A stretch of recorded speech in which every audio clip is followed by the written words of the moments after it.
2010 президент болуп иштей баштадым. Абдан оор учурда.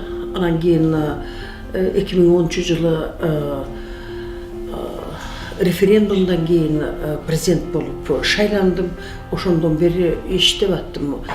Бул өтө эле оор ситуация болду. Бирок мен түшүндүм, мына бул биздин өлкөнүн, биздин Кыргызстандын тагдыры азыр биздин колубузда. Биз Кыргызстанды сакташыбыз керек, мамлекет катары, өлкө катары биз алдыга алып кетишибиз керек.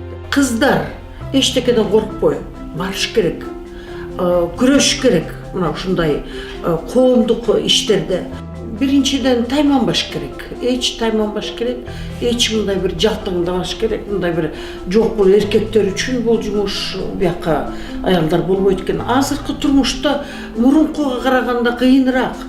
Биз баягы Советтер Союзу берген эмансипация жолу менен, даңгыраган жол менен басып келе жаттык да.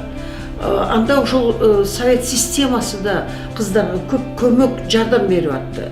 Бүгүн болсо абдан көп тоскоолчулуктар бар. Бүгүн кыйынчылыктар көп, чынын айтканда. Бирок ошондо да ошолорго карабай кыздар болсо бүгүн алдыга умтулуш керек. Аял киши экен, аял кишиге болбойт дегенди токтоткула. Кыздардын өздөрүнүн ушундай көп потенциалы бар, өздөрүнүн көп жөндөмдүүлүгү бар. Мен ишенемин, кыздардын таланты күчтүү. Мен ишенем биздин аялдардын күчүнө, потенциалына, талантына.